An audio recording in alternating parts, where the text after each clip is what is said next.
All right. All right, I guess we'll start. First of all, my name is Bruce Tudor. I am a supervisor here in the Mobile Source Control Division at the California Air Resources Board. Thank you, everybody, for attending today's Advanced Clean Fleet Regulation. Specifically, this is for high priority fleet requirements in the regulation. If you haven't seen some of the previous webinars, that was maybe explained a little bit. Why are we, I'm sorry. Oh. We're scrolling down. Sorry about that. Yeah. So today, we're going to do a question and answer series. That series will start now and end at 11 o'clock. I'm sorry, go ahead. You know, I should probably be scrolling, but that's all right. So as I said, we're slowly focusing.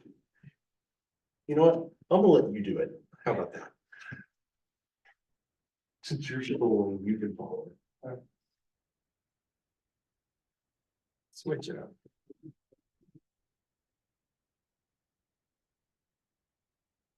All right, today's session is solely focused on the high priority fleet part of the ACF regulation and piggybacks on CARB's high priority fleet requirements training webinar, which was recorded at the end of last year around December 15th. We will only be taking compliance questions specific to ACF for high priority fleets. If you have any specific questions about truckers reporting system, you can email truckers@arb.ca.gov. That's truckers@arb.ca.gov. One more thing, if after today's session, you still have compliance questions or other questions regarding ACF that were not answered, please send those questions to our ZEV fleet at arb.ca.gov. So that's ZEV fleet, FLEET at arb.ca.gov.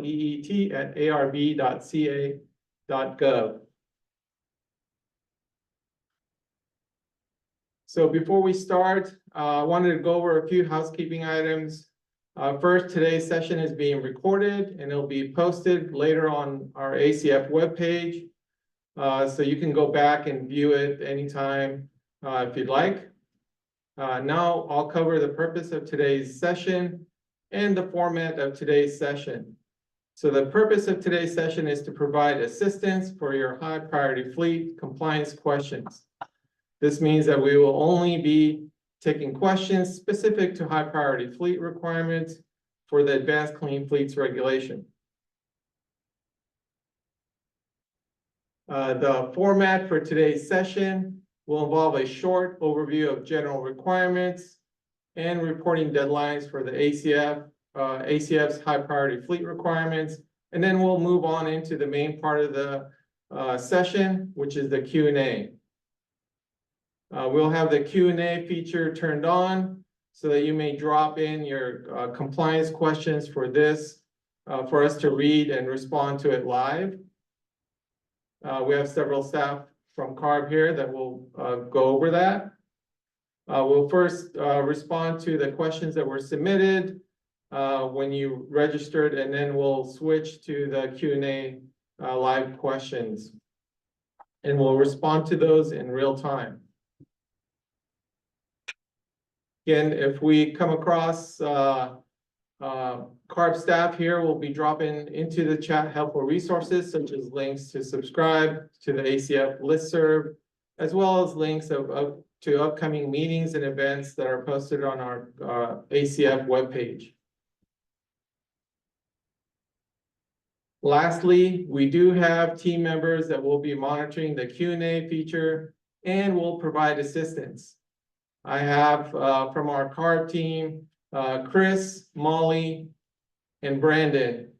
They'll be reading questions verbally and will also be responding to your questions as they come in through the Q&A feature. Finally, before we get into the session, I'd like to let you know again that we'll be posting this recording on our ACF webpage so you can go back and view it. And again, that link to the ACF webpage will be posted later today.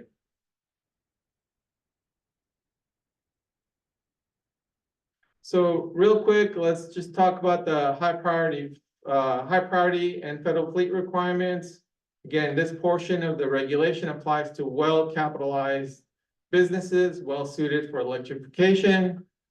These requirements apply to any fleet with 50 or more vehicles under common ownership and control, or any fleet with greater than 50 million in revenue, generally from tax filings from the previous year, as well as federal government agencies. There are additional requirements on entities that hire and operate or hire direct the operation of vehicles subject to ACF to ensure they are hiring compliant fleets. So for the ACF regulation, the vehicles that are encompassed basically are Class 2B through Class 8 vehicles.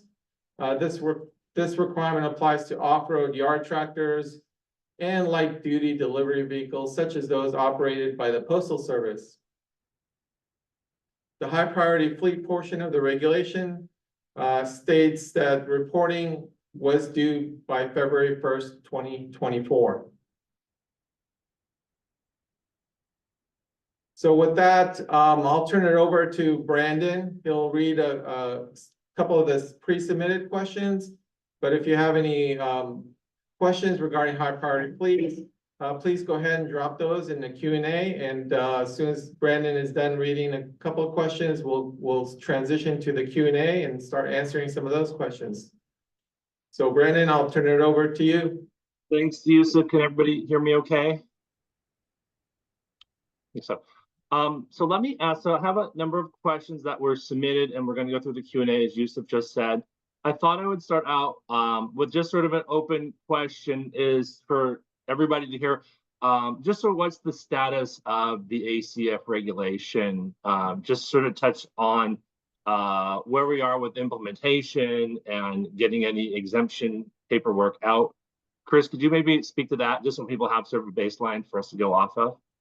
Yeah, certainly. So the ACF regulation is, we still have not had a waiver issued from the US EPA. We are hearing rumors that it will be, heard as soon as possible. We don't have an exact date yet, so stay tuned. Our current, we did post an enforcement notice on the ACF website back in December related to this, which kind of defers any enforcement on the reporting requirements. And so that is our most current and most recent notice related to the lack of having a waiver. And unfortunately, we just don't have any information about when exactly it will be issued, but we do anticipate that US EPA will issue the waiver. And just to add to that, US EPA has a website where they post waivers from California that are pending their action. So I'll post that in the Q&A or chat. And so you can just probably join a listserv and get notified when that happens. Perfect. So let's go ahead. Let me do the couple of questions that were submitted ahead of time. The first one is related to what we were just talking about in the waiver. When does CARB expect to start enforcing the ACF regulation? When does CARB start to, as soon as we get the waiver? Yeah. And that's pretty clear. And this next one, it's a little bit wordy. It says, when I first looked at the model year schedule, there was verbiage that any new internal combustion engine vehicle 2024 or newer added to the California fleet must have an engine certified to the applicable California emission standards. And so I think the question is, can I add any ICE vehicles that do not meet the California emission standards to my fleet? We should definitely delineate between model year and engine model year too with that. Yeah, so the way the regulation's written, because the question you asked is related to the model year schedule, under the model year schedule, only zero emission vehicles may be added to the California fleet. Only in certain circumstances where exemptions are granted, applied for, the criteria is met, and then we grant the exemption. In limited circumstances under the model year schedule, you can add combustion vehicles to the fleet. When you add combustion vehicles to the California fleet, the regulation specifies that if they're used, they must have a 2010 or newer model year engine. And if they are a new vehicle, that's 2024 or newer model year, they must meet applicable California emission standards. So again, used vehicles must have 2010 or newer engines. New vehicles that are 2024 and newer must meet all applicable California emission standards. All right, those were the pre-submitted questions. And so it's very much like open office hours. People feel free to submit your questions that you have and we'll answer them. Let's see what else. Chris, we talked about let's talk about this first one. Have you granted any exemption requests yet? And let's preface that, but Chris, can you talk a little bit about the different exemptions that are available in the high priority fleet part of ACF, and then maybe touch upon what we're seeing and what can be applied for? Sure. So there's a number of different exemption provisions in the regulation, including those for backup vehicles used less than 1,000 miles a year. There's a number of vehicle categories that are just completely excluded from the regulations, such as authorized emergency vehicles, historical vehicles, two-engine vehicles, things like that. We also have exemptions that people can apply for in certain scenarios. So if a ZEV is not available to purchase in a given configuration within the confines of the regulation, the fleet owner can apply for an exemption. Instead of purchasing a ZEV, they could purchase a combustion. We also have exemptions for if the ZEV is available in the needed configuration, but cannot meet the fleet's demonstrated daily range or energy usage needs. That's the daily usage exemption. We also have a mutual aid exemption for fleets with mutual aid agreements that need to send vehicles to assist during declared emergency events. So there's a number of different exemption and extension provisions in the regulation as well. In terms of have we granted any, so we've gotten a number of applications. Most have either been incomplete or didn't provide, or they were not eligible per the criteria of the reg. We do have one that we're circling on where we may potentially grant it, but we are still working through processing that one. We have a couple of sort of follow-ups from talking about the waiver and enforcement. And I think we may have touched on it, but let's touch it one more time. It says if the EPA waiver isn't issued, how will this affect municipalities and the ACF regulation? Sure. So the US EPA must issue a waiver for us to enforce the ACF regulation. However, pursuant to our publicly posted enforcement notice, we do not believe this requirement applies to state and local government fleets. So we are currently, under my understanding, enforcing against, well, we may potentially take enforcement action against any state or local government fleets that are not meeting the requirements of the regulation. And just to add to that, we do have a similar regulation for transit agencies for the Innovative Clean Transit regulation, and we've been working on that regulation for years now. So we didn't need a waiver for that. Yeah, and then to follow up with the next question, if there's no EPA waiver, then current standards must be EPA standards, not CARB standards.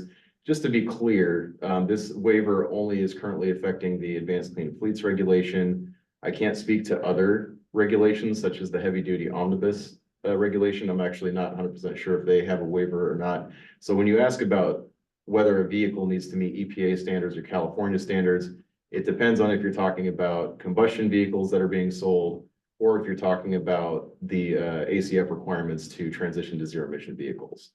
If you're talking about the omnibus regulation, I can't speak to that. You'll need to reach out to their team to ask whether or not they have a waiver and what standards must be met for combustion vehicles. And again, for ACF, we don't have the waiver, so we are not currently enforcing the high priority fleets or drayage requirements. We're seeing, the thing that's super helpful, we're seeing some questions in here asking just generally about what falls under the ACF regulation. So like, here's one regarding on and off-road vehicle types. Vehicles over the 8,500,000 pound gross vehicle weight threshold don't operate on highways, not registered with DMV, only operating on private property. Would they still be subject to the ACF? So why don't we touch on, hey, what are sort of what's basically included and what are some of the key vehicle classes that are not included, sort of start with? Okay, so for vehicles with gross vehicle weight rating over 8,500. Okay, so generally the regulation does apply to all vehicles in the California fleet that are over 8,500 pounds. Generally, these are going to be on-road vehicles. But when we say on-road, we're talking about originally designed for on-road use with on-road certified engines. We also include any on or off-road yard tractors specifically, but other vehicle types, we're only looking at on-road equipment. However, if a piece of equipment is exclusively used off-road, but it is designed to be used on road, such as a farmer-owned water truck, or, vehicles that might never leave a refinery campus, but are still originally designed for on-road use, these are all going to be part of the ACF regulation and would not be exempt. Things that would be exempt would be things like excavators, backhoes, heavy-duty off-road equipment that's very obviously not designed to be driven on road. I think that's pretty clear. We had some follow-ups as well on the waiver. What will happen when the EPA grants the waiver? Will enforcement happen immediately, or will it be a grace period? The information we have about the waiver is posted on our publicly posted enforcement notice, so please check it out. If somebody could drop a link in the chat. Definitely check out the link in the chat to read through the enforcement notice, and that's what our currently stated public position on that is. I'm just trying to group some of these so they're sort of through together what we talked about previously without opening too many new conversations before we get there. This question you'll see right at the top, Chris, tractors that are from other states but travel into California, do they need to report it to truckers as well? We touched on that a little bit, which we sort of crystal clear on how we handle out-of-state vehicles coming into California, and even those that aren't coming into California as well. Yes. Yeah, so under the high priority fleets portion of ACF, the requirements affect the California fleet, which in the regulation is defined as effectively any vehicle that operates in California during a given calendar year. So that's going to include any vehicles that are brought in from out of state to operate during that calendar year.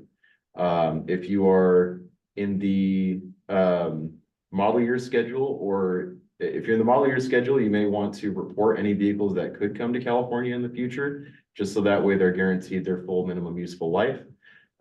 If you do bring them in, under the milestones option, you may want to manage which vehicles you add and report as part of your California fleet each year, because the phase-in percentages are based on the total count for that given year. So, if you operated 100 vehicles here only for a few days, under the milestones option, you would need to upgrade your fleet and meet the phase-in percentages based on the 100 that operated here, even though it was only for a shorter period of time.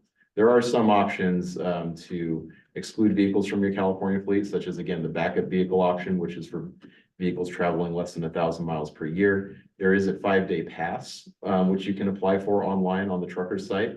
By reporting 5 days in advance of a planned trip to California, each vehicle is qualified to use one 5-day pass once per year in order to avoid adding it to the California fleet. So you can apply for that on the trucker's account, and it'll be automatically granted if you haven't used one before.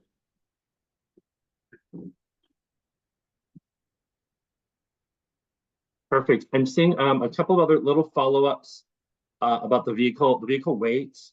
And so people are saying, hey, if you qualify, if the vehicle, we've heard this many times, but let's run through. If a vehicle currently qualifies as a class 2B and above and is replaced with a vehicle with a lower weight, right, under the 8,500 pound threshold, GWR threshold, can the replacement vehicle be an internal combustion engine? And so we've seen this a little bit. Hey, I think with the F-150 Lightning, some of them are under that threshold, some of them are over that threshold. Can you maybe just touch on that a little bit and how we run them in the rule?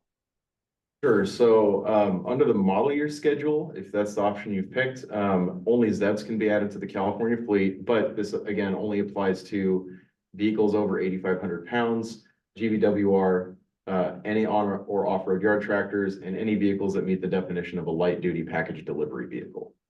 In terms of the vehicles over 8,500 pounds under the model year schedule, you can add as many light duty vehicles as you want that are combustion, as long as they don't meet that light duty package delivery vehicle definition. Under the milestones, it works a little bit differently because we're calculating a fleet size and a requirement based on that fleet size. So if you had a vehicle in your fleet that was over 8,500 pounds, and you swapped it out with one that was under 8,500 pounds, the one under 8,500 pounds could be combustion, again, if it's not a light duty package delivery vehicle.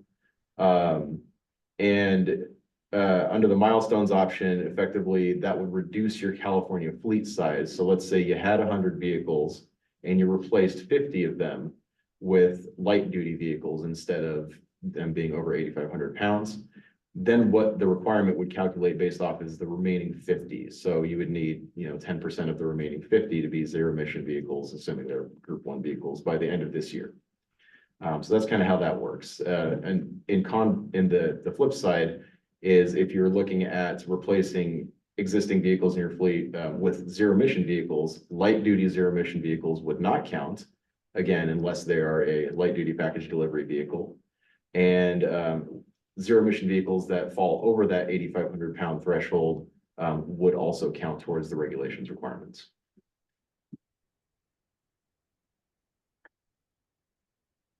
Okay, I think that's pretty. I'm just checking out what the responses are. We covered all that. Okay, I think we've covered most of the questions I see on sort of body types, what's in or out. Let's go ahead. I see one. And if anybody to jump into, if you see a good question, I think we should go ahead and talk a little bit about the common ownership and control. And so let me read you this one at the very top of our Q&A. Hello, Crystal CARB team. We're still trying to determine common ownership and controlling party provisions for specific commercial clients. Are you able to share more information on what controlling party and day-to-day operations entail, what they mean? So let's chat a little bit about common ownership and control and try to get it as crystal clear as we can. It's going to be a short chat. We're going to say email ZevFleet with your questions related to common ownership and control, because these are all going to be fleet specific and all depend on the details. And Iman, I believe we've corresponded over ZevFleet before. So as you know, we are in a bit of a sensitive area with this. So again, please send your questions to zevfleet@arb.ca.gov and we'll see whether or not we can answer them.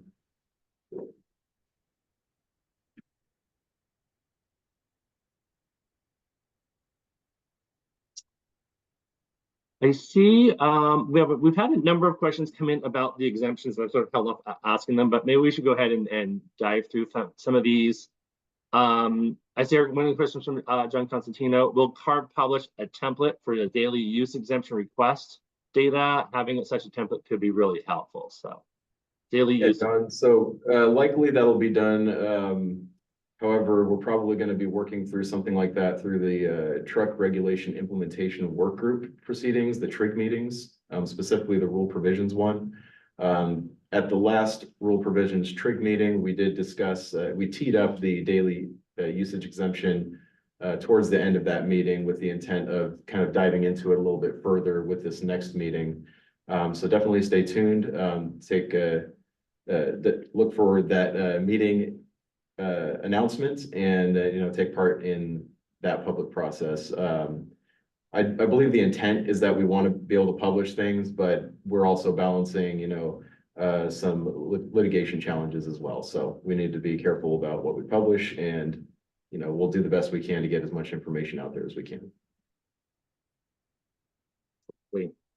And I know, as somebody who's been at the agency for coming up on 20 years in one form or another, the lawsuits are always really interesting. They can drag on for many years. Sometimes we win, sometimes we lose the lawsuits, or you'll win parts of them and you'll lose parts of them inside. And so it's always tricky as we're trying to do our best to get people the information they need to balance those running in the background. And those of you who follow for CARB for a long time as well are certainly familiar with that. Chris, I saw this one about vehicles again. This one is talking about hazmat vehicles.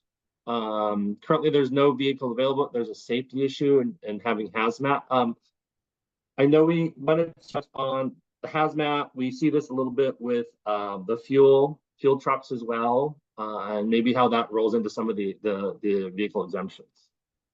Sure. So there is a clause under the ZEV purchase exemption, which is for when zero emission vehicle is not available to purchase in a given configuration.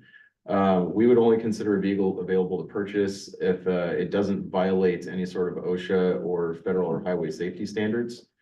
So if there's a actual safety standard you can point to that shows that zero emission vehicles cannot be used for your hazmat application, you know, we definitely take that into consideration as long as you include that as part of your application. But you will also have to qualify for the exemption just like everybody else that would apply for the exemption. So there are minimum qualifications that people will need to meet.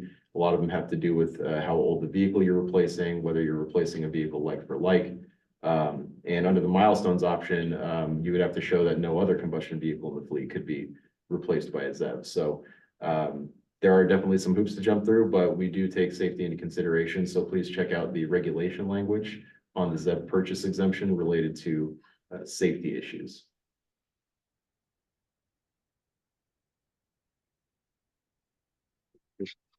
I'm gonna ask this one. It's a little bit wordy, but it does get into exemptions. It is, we have about 1,000 unit fleet in California. 90% of our fleet is a utility vehicle, like a bucket truck, digger derrick, forestry equipment. So most of the fleet is operated in areas where there's no power. An example, about 200 is in the national forest in Northern California. We have about 300 units working in deserts installing power lines. Are there any exemptions that would help us out? That's hard to charge where there is limited access to power. Yeah, so again, regulation has a number of different exemptions and extension options. It also has some sufficient or some pretty significant flexibility in the basic requirements. So if you chose the model year schedule option, then you could only add ZEVs to your fleet, but your existing vehicles can continue to operate until the end of their useful life. So under that option, you could continue operating your vehicles up to a minimum of 13 years from the model year of the engine and up to 18 years or 800,000 miles, whichever comes first. So that provides almost 2 decades, depending on how old your vehicles are, to continue operating the existing vehicles. Under the milestones option, the flexibility is there where we delay the phase-in for more specialized vehicles such as digger derricks and bucket trucks. You know, those may be considered work trucks, which wouldn't even start until 2027. So, you know, a few years out. And specialty vehicles, the heavier ones, Class 8, that are, you know, performing work while stationary, those don't even start until 2030 timeframe. So you could have, you know, potentially up to 6 years here before you would even need to start thinking about upgrading those vehicles. The regulation also provides in the milestones some flexibility to focus your ZEV purchases on lighter duty vehicles that are available as ZEVs too. In terms of the exemptions and extensions, so as I mentioned earlier, there are exemptions for when a ZEV is not available in a needed configuration. So this would be things like, hey, is there a Class 7 bucket truck available as a ZEV out there? Because a lot of the times, you know, if there's a chassis out there, typically a body can be put on the chassis without too many modifications being done. So, you know, we would look at, you know, pretty much if any manufacturer or any bodybuilder could build the vehicle as a ZEV, you know, we would require you to purchase it as a ZEV.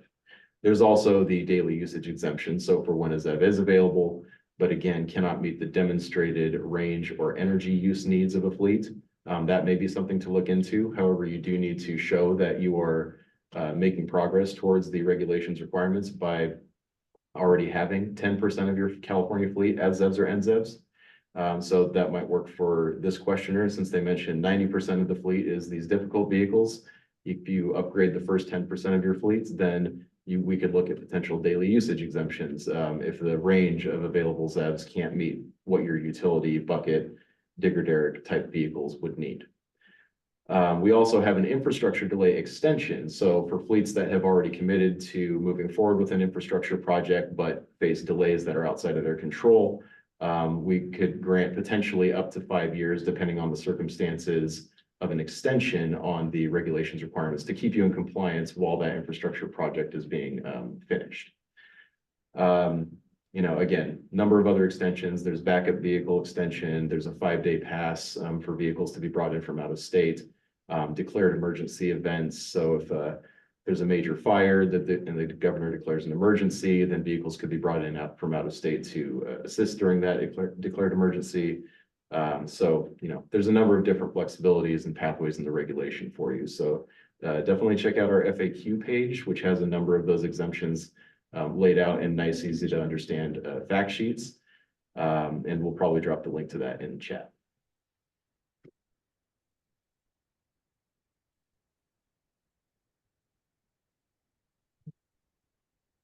I had a bit of a follow-up. It says for daily use exemption requests for a multi-site fleet, can the fleet use 30, so should use different 30 days for similar configurations for each location, which may have different usage for geography, topography, and climate, right? Summer is much different than winter in the Sierras, even if the truck configurations are the same. So, under the regulations requirements, it does say to issue a daily usage report for all vehicles of the same configuration in the fleet from within the same 30-day period. So to me, the regulation doesn't allow for you to pick and choose different 30-day periods for vehicles of the same configuration. But that's probably something that we could discuss at the TRIG meetings. And here's sort of just a very basic follow-up on the daily use. The data, will the data that we use be based on the OEM, or are we telling you the information that we have, right? So it's their fleet's own information, or is this coming from somewhere else? Both, actually. So part of the daily usage exemption requires the fleet owner to go out and identify a ZEV that's available in the needed configuration, and to find which version of that ZEV that has the highest rated energy capacity. So let's just say there's a bucket truck out there and they offer it in 3 different energy battery sizes. We would require you to tell us what the highest rated energy capacity battery size is. Then we would compare that to a daily usage report that you would submit for all bucket trucks of the same configuration in your fleet for a period of 30 consecutive work days from a time period within the last year. So you could pick and choose, the time period, but it would have to show 30 consecutive work days for all of the bucket trucks in your fleet.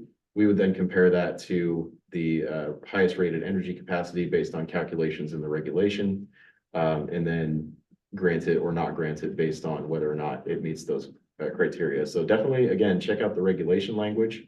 All of the process for how we determine that, how we calculate what information you need to supply, where to send it, all of that's going to be in the regulation language. We are working on a fact sheet for the daily usage exemption. It's not been published yet, but we are hoping to get that out soon. But again, for anybody considering using a daily usage exemption, the fleet does need to already be at 10% ZEVs for them to apply for this. So if your fleet's not at 10% ZEVs, then focus on getting that threshold first, and then we can talk about the specifics of how to apply for the exemption and what kind of information you'll need to send. Perfect. I'm holding off. There's a number of milestone questions, and I'm sort of holding off to ask those once we run through some of these exemption questions. But if you want, I can certainly jump over to some of those as well. Just trying to sort of keep a sort of group together. So here's a good one. It says, our fleet consists of a wide variety of vocational trucks. Does CARB realize no one makes the trucks that fits our chassis and range requirements? It seems like the whole ACF regulation is aimed at truck tractors. And so we've talked about this a couple times now, right? If we're going to put out that list of availability, correct, Chris? So as part of the TRIG meetings, we've identified and created a list. I believe we shared a draft list at the last rule provisions TRIG meeting of manufacturers that build ZEV chassis, and I believe it was class 3 through 8. So if you go to the ACF meetings and events website, you can actually view that draft list. We are looking to publish an updated version of that list, which will show, again, manufacturers that are selling ZEV chassis in specific weight classes. In terms of the unavailability list, which is related to the ZEV purchase exemption, once we finish fleshing out and developing the availability list, we will be looking at developing that unavailability list. And that will be published on the CARB website per the regulation no later than January 1st, 2025, though we do hope to get something out sooner.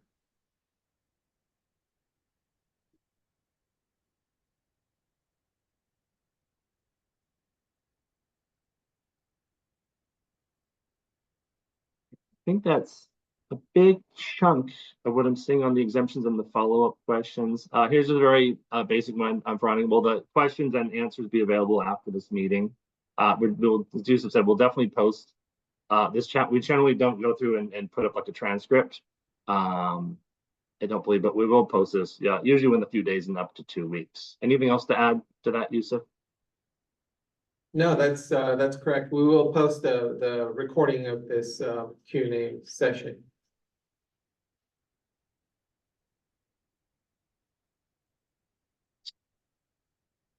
Here's Chris, here's an interesting question. Will CARB consider a hydrogen ICE vehicle, so a vehicle that burns hydrogen, as zero emissions? It's an easy one. No, because they're not zero emission. The regulation requires, or it defines zero emission vehicle as one that emits zero tailpipe, zero tailpipe emissions of any kind, including greenhouse gas or criteria pollutants. And we know hydrogen ICE, while it may not emit greenhouse gas, it certainly emits criteria pollutants such as nitrous oxides and particulate matter. And this regulation is designed to both reduce criteria pollutants and greenhouse gas emissions, not just one or the other. And then following up with the daily use exemption, we'll jump over in a minute to some of the other questions. Are there any cold weather exemptions for the ACF regulation? Just as, hey, I'm up in Truckee or Tahoe. Nope. No base exemptions. Okay. No weather-based exemptions, no. And then Veronica just pointed out, could you maybe just clarify if we have an availability list and an unavailability list? Can you just clarify which one will you base the exemptions off of? I thought it was the unavailability list, was my thought. Yeah, so exemptions will be based off of the unavailability list or any fleet-specific applications that we get in. So just to make sure we kind of separate the two concepts, the unavailability list will be a very broad-stroked list where we're looking at just, is there any, for example, dump trucks in a given weight class? So if anybody makes a Class 8 dump truck, then a Class 8 dump truck will not show up on the list regardless of the body type and size. So if you needed a 20-yard dump truck, but there's only a 15-yard dump truck out there, that's not going to be something that the streamlined list will cover. That's something you'll need to submit a fleet-specific application for us to be able to consider that different kind of body equivalency. So again, we'll be using both methods, both the streamlined list and the fleet-specific application process. The streamlined list is for kind of broad categories of vehicles, and the fleet-specific application process is for more detailed, oh, I need a crew cab version of this, or I need an all-wheel drive version of this, or I need, whatever it might be. Perfect. And I just a follow-up question on the hydrogen question. It says, are hydrogens zero emission? And just to be super clear, right? If you're burning the hydrogen, then no. If the hydrogen is running through a fuel cell vehicle, then yes, it is considered. So hydrogen combustion is not zero emission, but hydrogen fuel cell is zero emission.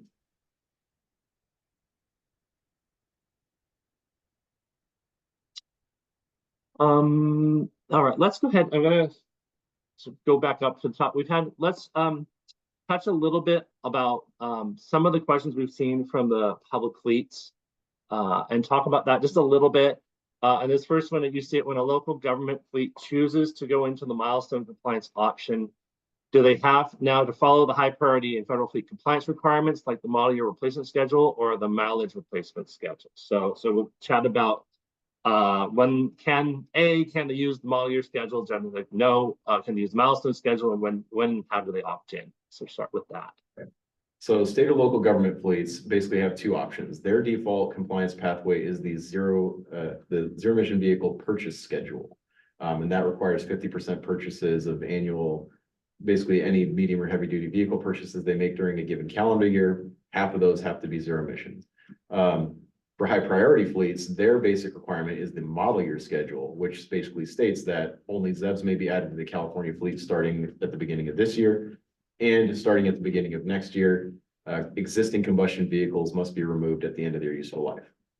For both sets, this governments and the high priority fleets, both can opt into the ZEV milestones option, which is an alternative compliance pathway that phases ZEVs into the fleet based on fleet targets over time.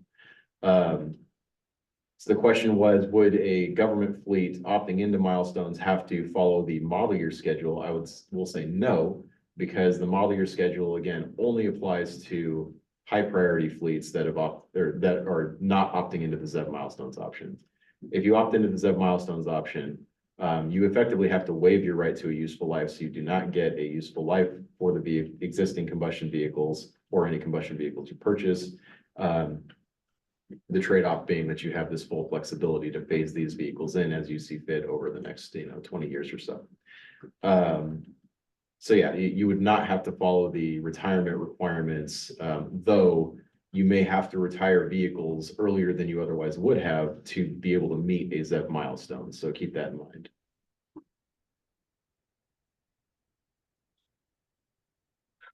I'm just looking through this Q&A. There was a question, another couple questions from a municipality. I'm just trying to track it down.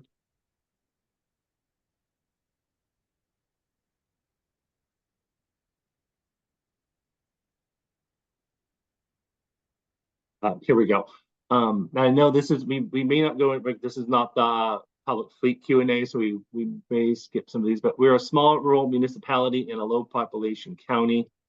We have some specific questions regarding compliance with ACF for our fleet. Is it possible to schedule time to speak to a CARB staff member to go over our fleet requirements and any exemptions that we qualify for? And I also saw a question about, hey, where can I get more help as well? So we might touch upon like our Cal fleet. Well, Cal fleet advisor doesn't get into the details of the role, but we might talk about that as well. So go ahead. Yeah. So if you need compliance assistance, we have a number of different avenues for you. So one, our primary one is the ZEV Fleet email. So zevfleet@arb.ca.gov. Any sort of compliance questions you have, we have a number of staff that are well trained on this regulation that answer questions there. So the first person's question about meeting with CARB staff, you could probably get most of your questions answered there. And typically our response time is within a day or two. We also have a hotline set up, the 866 diesel hotline, so 866-634-3735. They can answer some more basic questions about the ACF regulation and the clean truck check and a number of other regulations, including truck and bus. We have the 866 diesel email line. So if you miss the ZEV fleet and you send it to that diesel one, they'll forward it to us to answer. And beyond that, we have, of course, our websites, ZEV Truck Stop, the ACF webpage has tons of information on it. Under the ZEV Truck Stop page, that's going to assist with kind of with fleets who are wanting to start to incorporate ZEVs. So help with finding vehicles, help with finding funding, infrastructure, pretty much everything you need to know about incorporating ZEVs into your fleet, you can find on that ZEV Truck Stop page. And we have a free one-on-one fleet consultation service to help get connected with funding, ZEVs, and infrastructure through the Cal Fleet Advisor Service, which is, I believe somebody will drop a link in chat, but it's also accessible off the ZEV Truck Stop webpage. So please check those resources out. If you still feel like you need to have a meeting with us specifically, you can actually send a request again through ZEV Fleet. It may take a few weeks to get that meeting set up, but typically we're meeting with a number of stakeholders one-on-one to pretty much answer their questions. We do highlight again that it's probably a lot faster to get your questions answered and more thoroughly through the ZEV Fleet email. But if you do want to have a meeting with us, we're certainly open to scheduling something and figuring out a time that works for everybody. But we are getting pretty inundated with meeting requests, so we prefer you to try to attempt to ask your question over ZEV Fleet first or through the hotline. And if you're still not getting any response, then request a meeting to get set up. That's good. And Cal Fleet Advisor is a great free tool. They won't get into the detailed Google questions, but just sort of helping you navigate if you're new to this, helping you navigate to the starting of the process. Chris, I saw one before we jump into some of these really detailed calculation questions. I like this question. Says, could you please go over potential scenarios where a fleet might switch between the model year and the milestones compliance options as stated in the regulation? So start with that and we'll dive a little deeper, I think, with follow-up questions. Mind repeating that one more time, Brandon? So give a scenario when you might use the model year schedule versus the milestones option. I think it's sort of just in general, and then who needs to do it by 2030? Like, how do you go back and forth between the options too? I think it's a real common question we see. Okay, so generally under the model year schedule, you may want to choose that approach if you have vehicles and you tend to hang on to them for a long time. So because that option gives you flexibility to run your existing vehicles for up to 13 years and as many as 18 or at least 13 years and up to 18 years or 800,000 miles. It does provide a lot of flexibility for fleets that don't use their vehicles very much or they hang on to them for a long time. But the trade-off is that anything you add to the fleet starting at the beginning of this year would have to be zero emission. The milestones provides more flexibilities for fleets that tend to maybe turn their vehicles over a little faster. It also provides more flexibility to pick and choose, which vehicles you want to upgrade. Whereas under the model year schedule, if you need to replace a tractor, then you're likely going to have to replace it with a tractor. Under the milestones, you can meet your milestone by getting a ZEV of any type within the scope of the regulation. So anything over that 8,500 pound limit, even if that obligation was based on like a work truck or a specialty vehicle or a tractor, you could maybe go out and buy a zero emission pickup and that would meet that requirement. But again, there's trade-offs. Under the model year schedule, accessing exemptions is based on the age of a vehicle that's being replaced in your fleet. Under the milestones option, you would have to show that no other combustion vehicle in your fleet could be upgraded by applying for exemptions for every combustion vehicle in the fleet. There's a bit of a trade-off because there's more flexibility. We also have to add more protections in to ensure that that flexibility is not being abused, and to make sure that everybody's on the same level playing field. In terms of switching between options, you can, as a high priority fleet, switch between the model year schedule and the ZEV milestones option anytime up until January 1st, 2030. If you want to try out the model year for a while and then switch to milestones later, you can certainly do that, or vice versa. Just know that 2030 would be the cutoff of being able to switch those options. And in order to switch options, you would have to show compliance with the desired option at the time of switch. So if you're going from milestones to model year schedule, under milestones, it provides flexibility to add combustion vehicles to your fleet after January 1, 2024, as long as you're meeting your ZEV milestone. If you did that and you added combustion vehicles and now you want to switch to model year, you would actually have to get rid of any vehicles that you added to the fleet after January 1, 2024, and of course, retire any combustion vehicles that have exceeded their useful life before being able to switch. So that's kind of what we would look at. We would look at, are you in compliance with the desired option at the time of switch? And you can do it again up until 2030. To clarify, since I know there are some state or local government fleets on the line, state or local government fleets can only permanently opt into the ZEV milestones option. They cannot switch back once they've opted in. So keep that in mind for state or local government fleets. It's only a one-way trip to the ZEV milestones option there. Perfect. I think that it helps. It really is dependent on individual fleets and how you operate, how long you own your vehicles, how long you want to own them. So it really is case by case specific.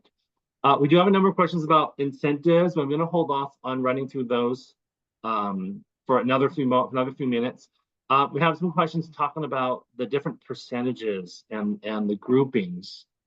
And so I like this one's milestones option. For milestones option, when do we need to have met the percent requirement? Do we need to have the 10% on January 1st, 2027? So I know you've talked about this at least once or twice, but let's just run through maybe the three groupings of vehicles and their different percentages and what you have to meet when one more time. Probably won't run over the entire table, but there are basically the milestones option breaks a California fleet into three primary categories. We call it milestones group 1, 2, and 3. Milestones group 1 is going to have the earliest timeline, but it also focuses on the vehicles that are probably the best suited for electrification in the early years. So box trucks, vans, yard tractors, light duty package delivery vehicles, and I believe 2-axle buses.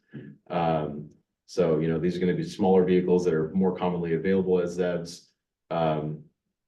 In group 2, we're looking at any day cab tractors, any work trucks, any pickups, and any 3-axle buses would be in the group 2 category. And in the group 3 category, we would have specialty vehicles as they're defined in the regulation, which are effectively just Class 8 vehicles that meet one of two criteria, and sleeper cab tractors. So based on those phase-ins, the Group 1 vehicles start in 2025, the Group 2 vehicles start in 2027, and the Group 3 vehicles start in 2030. So you could have a delayed, implementation timeframe there. In terms of the question related to how do we, I'm sorry, Brandon, do you mind repeating one more time the Group size one, grouping? it's Group 1, 10%.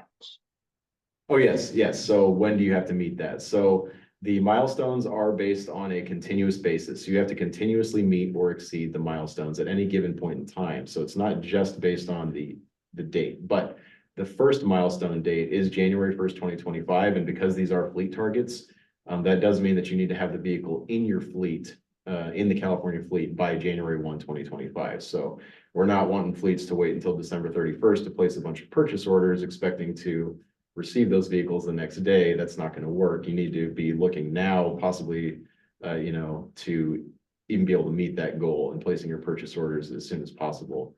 As a piece of protection, we did include in the regulation an extension provision for vehicle delivery delays. So fleets that are, working towards their requirements and doing their due diligence to place their orders well ahead of a upcoming deadline, specifically at least 1 year ahead. If a purchase order is placed 1 year ahead of the January 1, 2025 deadline, then we would consider that fleet to be in compliance, even if that vehicle's delivery is delayed after the deadline. So again, if you placed a purchase order by January 1, 2024 to be able to meet the January 1, 2025 deadline, and that purchase is delayed beyond January 1, 2025, or the delivery of that truck, you would be able to report that information to us, show us the purchase order, go through the process of a vehicle delivery delay extension, and you would be protected from being considered out of compliance while that vehicle is being built and delivered to you. Perfect. I think that helps. I have a couple of questions in here, just sort of basic. Can we still add the internal combustion engine vehicles to our fleet? So if you're following milestones and you meet the ZEV purchase percentage, right? If you meet the percent requirements in your fleet, then you can add in the conventional vehicles as well. Correct. So if you are meeting these ZEV milestone percentages, so let's say you just had some Group 1 vehicles, you get 10% of those as zero emission by January 1, 2025, then you can continue to add combustion vehicles to your fleet. So pretty much to your heart's content, as long as you meet the next ZEV milestone, and that you're continuously meeting and exceeding the milestones. So keep in mind that if you had 100 vehicles and you buy 10 as ZEVs, then you meet that requirement. If you go out and buy another 100 combustion vehicles, your California fleet is now 200 vehicles, and your 10% would increase to 20 ZEVs. So before you place those purchase orders, make sure that if you're expanding your fleet or adding to it, that you are also purchasing a commensurate number of zero emission vehicles to keep you continuously in compliance with those requirements.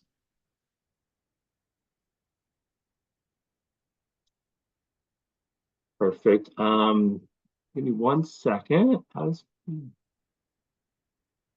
We touched upon the 10%. Let's go ahead. We have a question, and this is a pretty common one. Can you speak a little, read the question. Can you speak a little about the ability to use an NZEV for compliance? And when does that ability phase out? So let's chat a little bit about NZEVs and tell people what that means and how it runs under the rule to start with. So for near zero emission vehicles, we define them as effectively plug-in hybrids that meet a minimum all-electric range. And so that means a parallel hybrid system where the engine and electric drivetrain are running in tandem would not count, but one that can charge from an off-board power source and get a minimum range. I believe in the first few years, it's like 15 miles, and then it bumps up to 25 or 30 miles, depending on the model year of the vehicle. That we would consider that to meet the definition of a near zero emission vehicle. And in the regulation, we provide flexibility to count any near zero emission vehicle the same as a zero emission vehicle, as long as that NZEV has a 2035 or older model year. So all the way up until 2035, any near zero emission vehicle that you purchase to the 2035 model year will continue to count as if it is a zero emission vehicle. So, to meet the milestones, as an example, you could get 10% near zero emission vehicles, and that would still meet the requirement, again, as long as it's got a 2035 or older model year. And just to make sure that we cover this point, we're currently not aware of any near zero emission vehicles that are on the market. There was one that was previously issued an executive order, but unfortunately that business decided to focus on other business, so they won't be offering that vehicle. So currently, to my knowledge, there are no near zero emission vehicles that would meet the requirement on the market today.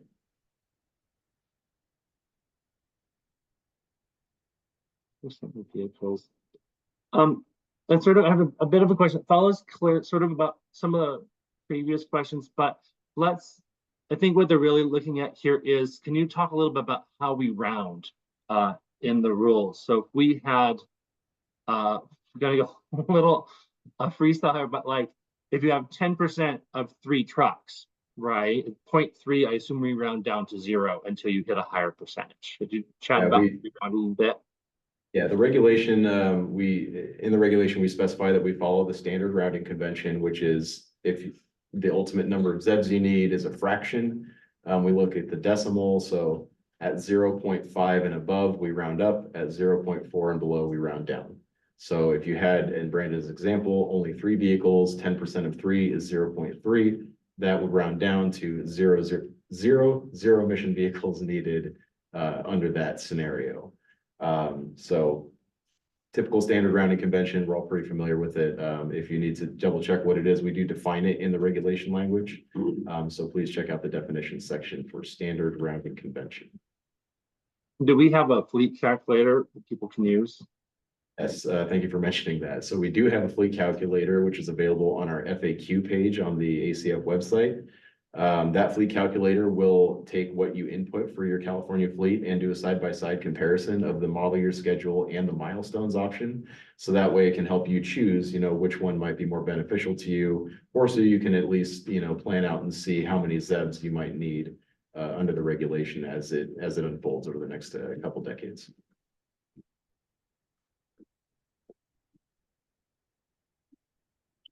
So here's a very wordy, I'm going to read this off from Guy Hurst, and we'll see if we can make sense to it. It's a little bit wordy though.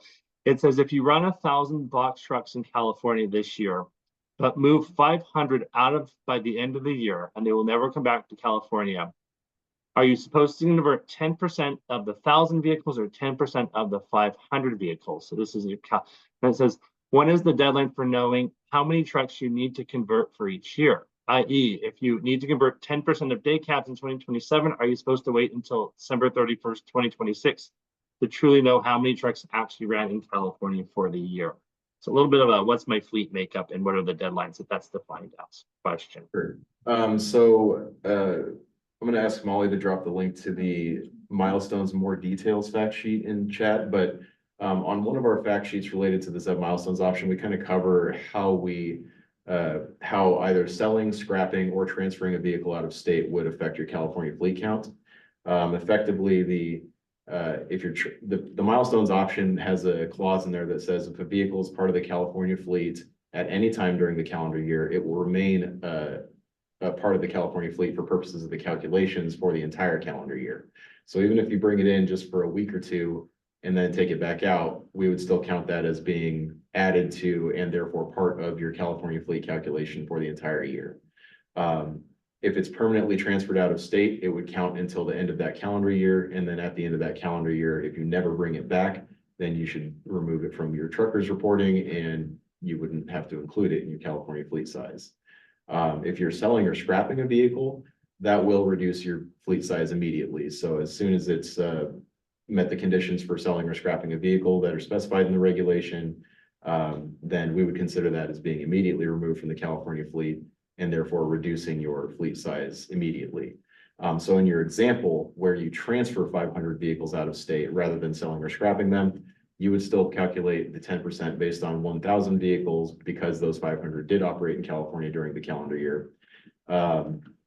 If you had sold or scrapped those vehicles and went through the regulations, recording and reporting and record keeping requirements, we would consider that as a 500 vehicle fleet after those vehicles have been sold or scrapped.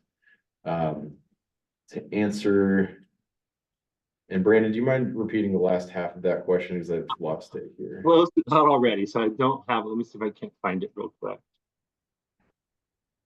No, I feel like we touched on it, though, but let me transition. Let me ask this question as we talk about selling or removing vehicle. Is there a disclosure language that people need to be aware of when they're moving vehicles out of their fleet? Let's touch on that a little bit.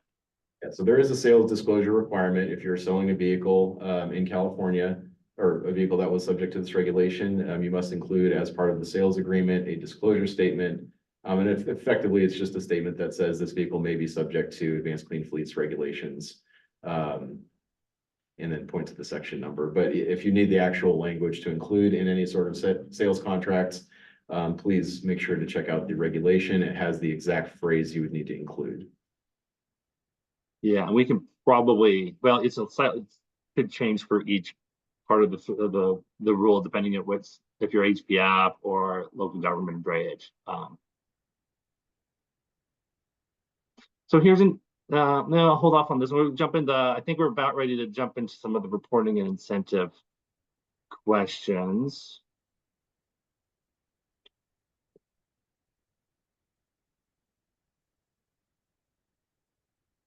Yeah, so let's go ahead. I think we've touched upon the bulk of these.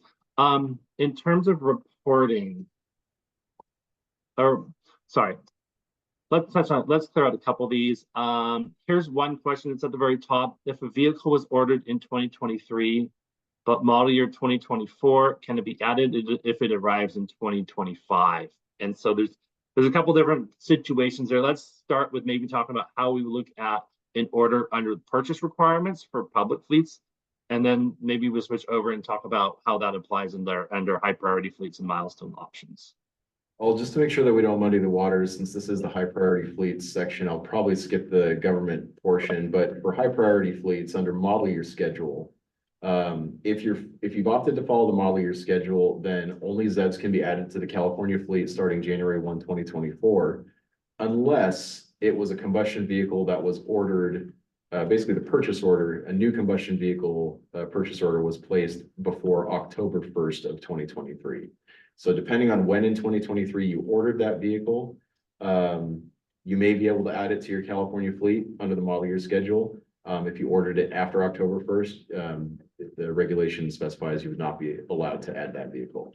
Under the milestones option, however, as long as you're meeting the milestones option, you can add combustion vehicles anytime you want. So if you ordered it in 2023 and it won't arrive till 2025, as long as your fleet meets its 2025 milestones obligation, if it has any, then you would be able to add that combustion vehicle to the California fleet.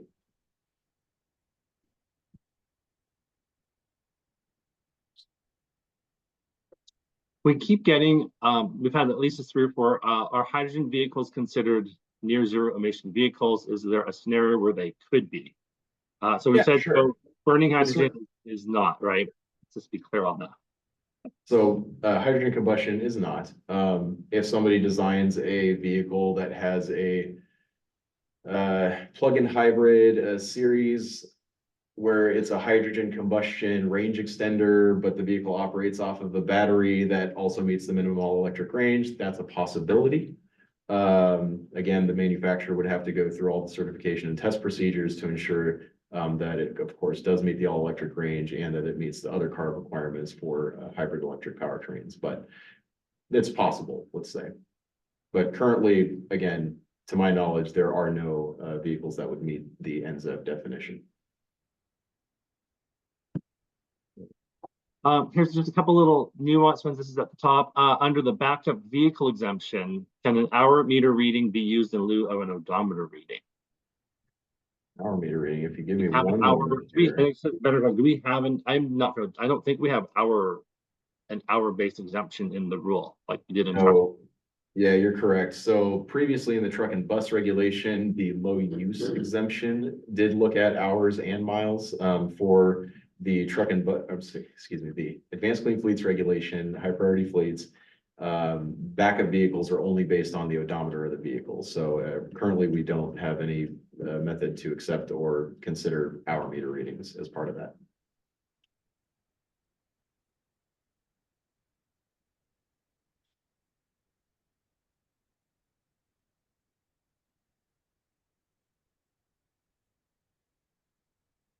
So let's go ahead. Let's touch upon the grant funding a little bit, and then we'll maybe jump into reporting after that in more detail. If we accept grant funding to assist in the acquisition of a ZEV, such as the CORE or the HVIP programs, can these vehicles be used to comply with the milestone requirement? So each funding program is different. The Advanced Clean Fleets regulation has some language in there that ultimately points back to the funding program guidelines. And we basically say, if you receive any state provided funding for vehicles, then they can only, they cannot be used to count towards compliance with the regulation if the funding program's guidelines prohibit it. We do have a fact sheet that I'll ask Molly to post in the chat, which basically has a lot of the different funding programs and their position on whether or not their funds can be used towards either compliance or towards future compliance, and whether or not those can count towards compliance during the funding contract period. So please check that fact sheet out. If you still have further questions or don't understand, please reach out to the specific program that you're looking at funding through. So either CORE or HVIP. I know there's also Moyer funding and some other funding sources. So again, please reach out to the specific funding program staff for more details about whether or not their guidelines would allow ZEVs to count for compliance if purchased with their funding. Perfect.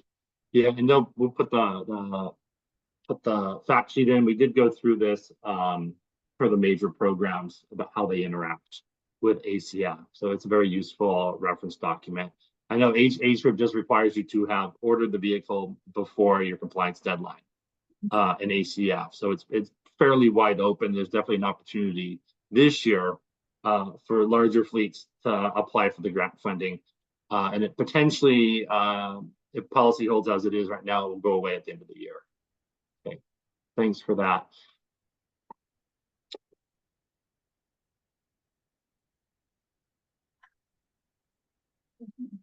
We continue to see the hydrogen. I think we'll answer some of these other hydrogen questions just on directly to people back. We keep seeing some variations of the hydrogen questions.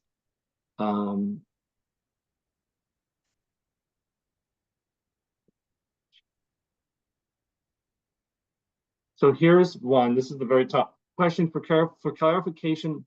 If a fleet operates 50 or more Class 8 vehicles in California, are they exempt from the reporting function through CARB Clean Fleet? I'm wondering if that's a clean truck check question. I mean, we should just clarify the two reporting systems for those systems.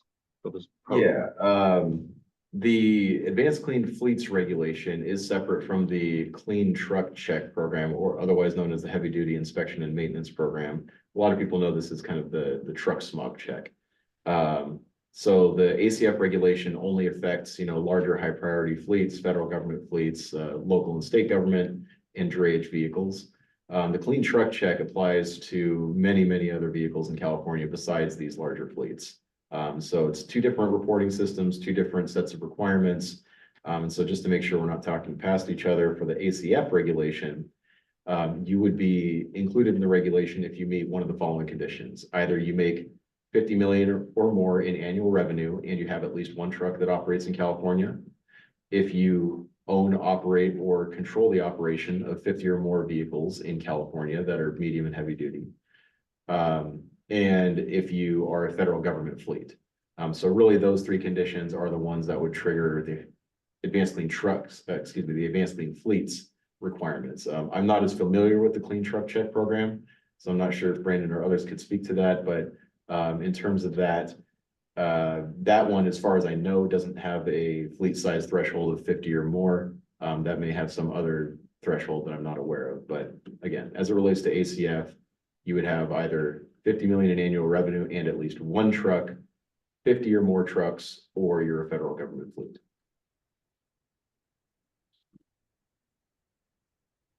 And I know, Yusuf, you're here. We want to talk about Clean Truck Check, but it's not the purpose of today. But fleets just should be aware that program is running as well. Okay. Let me run through. I have a couple I want to clear up about milestones option. These might be quick. We may have covered them in enough detail already. If a fleet is complying with the milestones option, at what point do they need to designate backup vehicles to exclude them from the next compliance date each year? So you can designate vehicles as backup vehicles, I believe, at any time during the calendar year. Ideally, you would do it by the February 1st reporting deadline, the annual reporting deadline. But I believe that throughout the year, you could update that. So really, there's no specific timeline. We would just say as soon as you know that they can be a backup vehicle, please designate them as such in truckers. And that will exclude them from your California fleet size count for milestones purposes. And in fact, can you just touch what is a backup vehicle one more time? Yeah, so one more time, the backup vehicles are those that operate less than 1,000 miles total per year.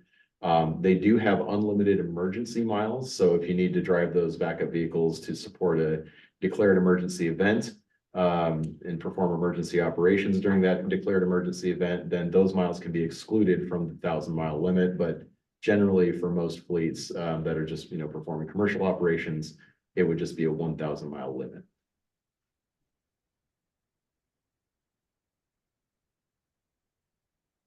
Let's talk about leasing a little bit. This is a very short question, and it's where or who would be responsible for the ZEV process if you're leasing?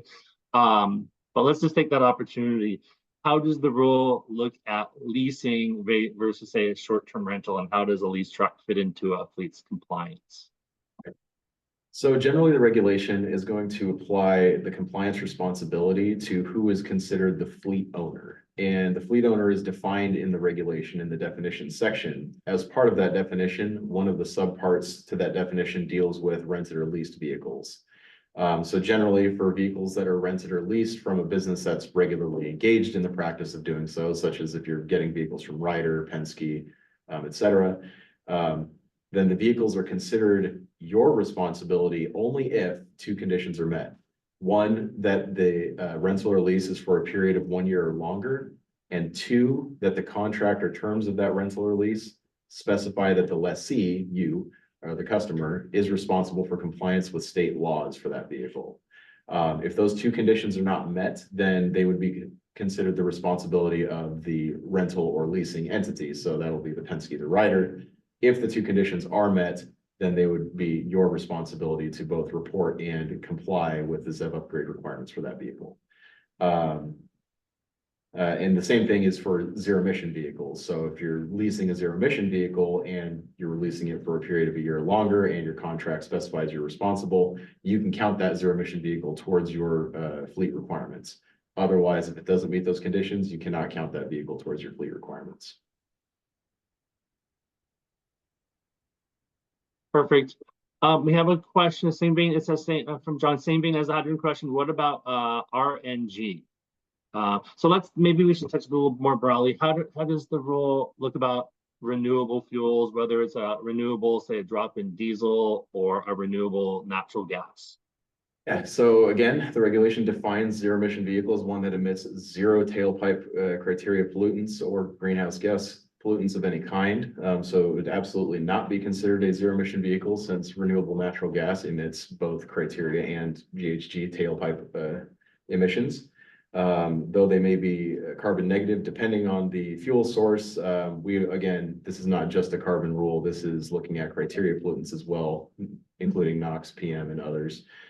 So they are not considered zero-emission vehicles for the purposes of this regulation. They are also not considered near zero-emission vehicles unless they meet the requirements and definition in the rule, which again require it to meet a minimum all-electric range. And typically this can only be achieved through plug-in hybrid type systems. So if you have an RNG range extender and a battery primary, it's possible. But again, we're not aware of any companies that are currently selling those vehicles. So definitely take a look out there, but as far as I know, they don't exist right now. Yeah, I think that's a really good point we should point out. We are the CARB rules, it's technology agnostic, right? We're not picking certain technologies, you have to do this one that way, but people can design a better widget, right? You can design these vehicles that meet the near zero emission vehicle requirements, so you certainly qualify. So the flexibility for the future is built in. And we certainly have major air pollution goals that we're trying to meet on the criteria for both South Coast and San Joaquin Valley. But we would typically touch on in a full CARB presentation, but since this is a Q&A session, we didn't do a deep dive into some of the drivers behind our rules. There's a number of questions just sort of clarifying some of the milestone options. Here's a pretty easy one. Our box trucks, and this is an interesting variation. Are box trucks with a Class 8 heavy front axle considered part of the milestone group 1 or a milestone group 3? And my thought would be, I'm not sure why, if you have a heavy front axle, that's typically only in the specialty vehicles. But Chris, can you maybe talk about where a box truck would go, and then maybe we'll talk about specialty vehicles as well? Typically, that's probably true, but if the vehicle does meet the definition of a specialty vehicle, so again, Class 8, and it has a heavy front axle, which is defined as one that's rated to exceed 12,500 pounds, it would be classified in the specialty vehicle category. Generally, when there's an overlap between the two categories, we recommend people submit an email to ZEV Fleet, but most of the time we're going to err on the side of, if it actually meets both definitions, we're going to err on the side of it's going to be in the more flexible for the fleet owner.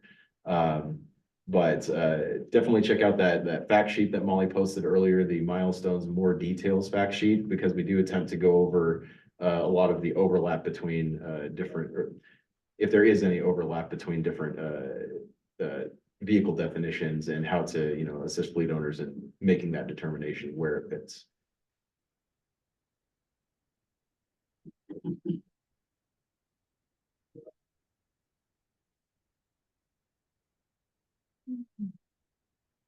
Here's an interesting, this is one of the newer questions. It says, following on the backup vehicle question, in theory, a fleet can reduce the number of vehicles subject to 10% throughout the year, and the number of vehicles that need to be ZEVs for their next compliance date can be updated throughout the year. I don't know if I totally understand what you're trying to get through to us. Backup vehicle can reduce the number of vehicles subject to 10%. Yes, so Karina, I believe that's correct. I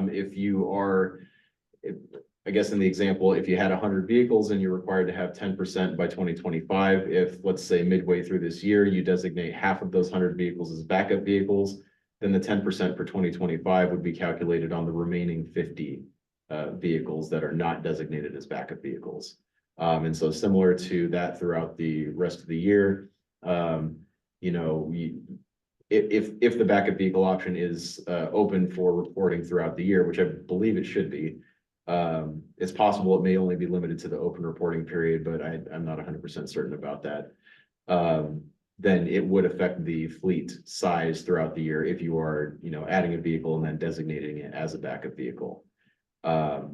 So just keep that in mind. There's possible ways to adjust the fleet size, but of course, if we notice that there's gaming of the usage of it, then we, may limit what people are able to do. If you're, switching vehicles in and out and it looks like there's, some fraud going on, then we'll definitely take a closer look at that, of course. But beyond that, I believe that is the intent of the backup vehicle provision, that you can adjust your California fleet size throughout the year by putting vehicles into that option that can meet it for the entire year. And I guess maybe to clarify one more point, because they do say it's 1,000 miles per calendar year, opting in mid-year if the vehicle's already driven a number of miles doesn't make a whole lot of sense. So it's possible that may be limited to only allowing fleets to report that at the beginning of the year. So that way they, commit to saying, hey, for this whole calendar year, I am going to be using it for less than 1,000 miles. So again, I'm not 100% certain if it'll be allowed to opt into mid-year solely for the fact that it's possible you may have already driven it over 1,000 miles and we would have no way of knowing other than ongoing odometer readings. So it's very possible that they may limit that selection to just the beginning of the year.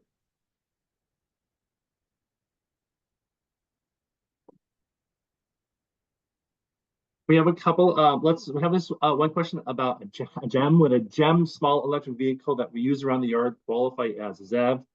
Is it a street legal vehicle? And then the other question, do ZEVs that are under 8,500 pounds count towards the milestone targets?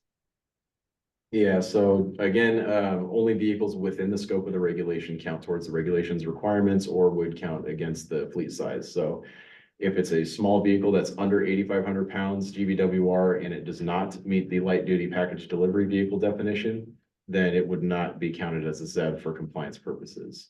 And that goes for both of those questions.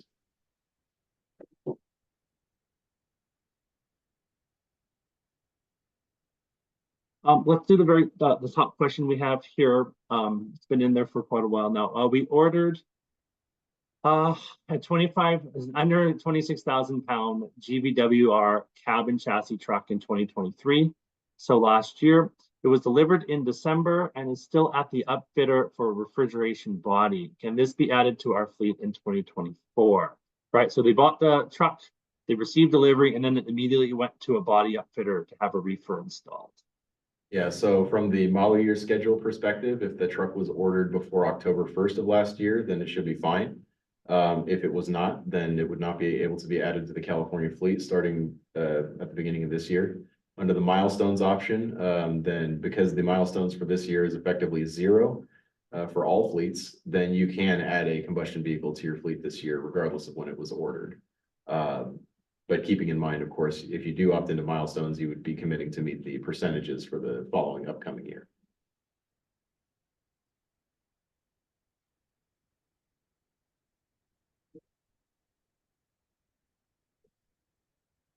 Molly, feel free to jump in if you have some in here that you want to have asked as well. No. I've got a couple marked at the top, Brandon, if you want to read them. Yeah, let's run. We've talked about this several times, but let's hit up this top one. We'll do it one more time. On vehicle registration reporting, assuming a fleet opts into the ZEV milestones pathway and is in compliance with the 10% milestone for Group 1 in January of 2025. After the reporting period is complete for 2025, how will any changes to the vehicle count for the rest of the year impact compliance? So changing your fleet after the January 1st of deadlines. Right. So as we mentioned before, pretty much selling a vehicle, scrapping it, or transferring it out of state can affect your California fleet size, in addition to designating a vehicle as a backup vehicle. During the calendar year, because the milestones provision has that language in that says that if a vehicle is operated here during the calendar year, it's counted for milestones calculations for the entire calendar year. You know, we would basically say that if you're selling or scrapping a vehicle, it will reduce your fleet size immediately. And the regulation does have requirements that, in addition to the annual reporting, that any changes to the California fleet are reported within 30 days of occurring. So that would be things like adding or removing a vehicle from the California fleet. And so effectively mid-year, if you've got some changes, more vehicles coming in from out of state, or you purchase new vehicles, you would be required to report that change within 30 days. If it was, again, selling or scrapping a vehicle, then it's going to reduce your fleet size. If it's simply transferring a vehicle out of state, it will not reduce your fleet size until the end of the year. And if you're bringing vehicles in from out of state, it will increase your fleet size, or purchasing new vehicles, it will increase your fleet size. And that does happen mid-year. And because the milestones are required to be met or exceeded continuously, you would have to basically be carefully managing your California fleet to ensure that any such fluctuations don't put you out of compliance. So, you know, if you brought in an extra 100 vehicles in the middle of the year and that affects your ZEV counts, and now suddenly you're not meeting the required ZEV counts, you may want to purchase additional ZEVs, knowing that you have the potential to send in extra vehicles. So it's kind of like a little bit of a planning ahead exercise, and ensuring that you are kind of meeting or exceeding would be ideal, just to allow for that kind of fluctuation if that's something you need for your business. Chris, I was thinking about, I don't know if we've touched on it. How do we look at people hiring a vehicle off a load board? Somebody's doing so that may be related to a common ownership or control question. In the regulation, we specify that bids that are issued to the competitive bids that are issued on a thing like a load board, that are issued to the lowest qualifying bidder, would not constitute common ownership or control. But because there's a potential nuance in those situations, we always recommend fleets to send an email to ZEV Fleet, so we can work through the specifics of what your specific situation is. We have a question here. It says, is there a list of OEMs that build specific class 4 through 8 ZEBs? And we talked about that we are going to have some lists posted. I would just add, we have on the HFIP intended program webpage, we have the list of vehicles that are eligible. It's a really good resource if you're looking to identify types of vehicles that are zero emissions. And then the ZETI, the CalStart ZETI tool, ZETI, is also a really good resource for identifying vehicles as well. So I just want to add, Zach Skilton has asked this question twice. I think he's referring to a list that maybe Chris, you brought up in reference to the TRIG. TRIG meeting. So meeting, do you know where that list is? So it should be on the meetings and Oh, events I page. saw the draft. That Is is. that the that's- list? yeah, Okay. the I don't draft. know. Yeah. All right, I can provide that. Yeah, so she'll drop that in chat for everybody. But basically, I believe this is a list of the currently issued executive orders. So these would be, I believe, all of the ones that are certified for sale in California and any that are zero emission powertrain certified. It's not the hand. And it is important to keep in mind that if you do purchase a zero emission vehicle from out of state, you know, as long as it meets that definition that it does not emit any criteria tailpipe pollutants, then we would consider it for part of this regulation. Also, ZEV conversions we consider as part of this regulation. So you might not see that on this list, but there are a number of manufacturers that are taking existing vehicles, stripping out the combustion powertrains and dropping in zero emission powertrains that would count for the regulations requirements. So please check those out as well.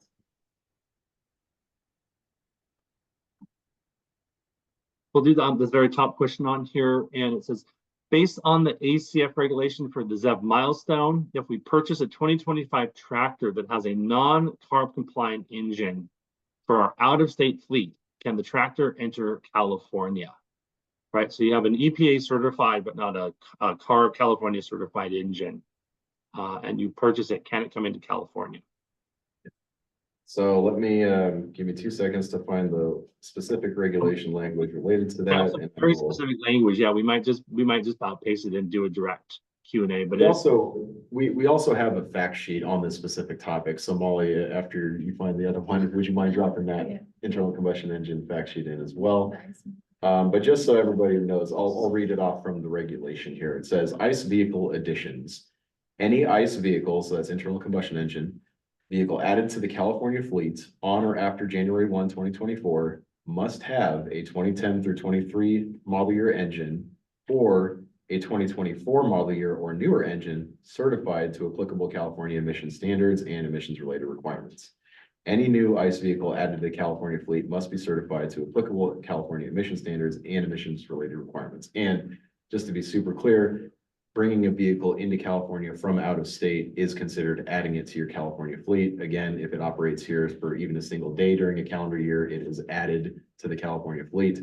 So if you purchase a 2025 engine that is not CARB certified or California certified, and then attempt to bring it to California, that would be running in a violation of that requirement.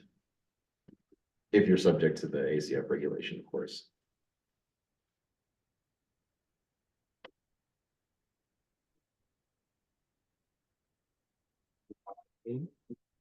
Here's one, a little bit about truckers. Will kind of column be added to the truckers fleet export tool that clearly shows the milestone grouping for each active vehicle that it is linked to. So maybe that's an opportunity to talk about the truckers fleet export tool. So the truckers does have some functionality to export what has been reported in that system. Currently, I believe we've updated it for this year, but I think that we're kind of putting any more changes to that on the back burner to make sure we get some other functionality in for compliance calculations and things to make reporting a little easier for fleets and provide some more information. But my recommendation would be to email zevfleet@arb.ca.gov with that recommendation, and we can pass that on to our truckers programming team to see if that's something that they can incorporate.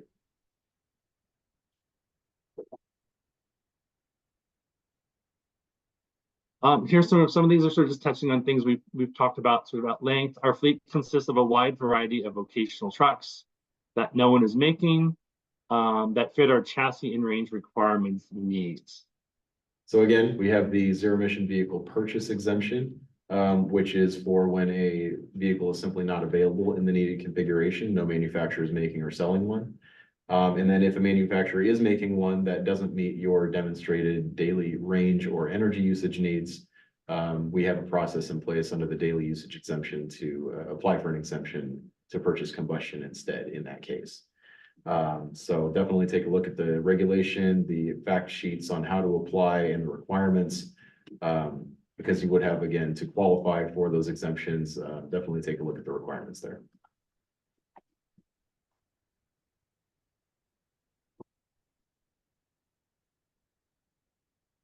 Here's an interesting question that you'll see. It says, why is the milestone option categorized by vehicle types with percentage requirements by year, right? So i.e. group 1, 10% group 1, if you're able to transition any type of vehicle to meet compliance targets. And so I guess that says, can I buy, maybe this is, can I buy a light truck to meet the heavy duty vehicle requirement?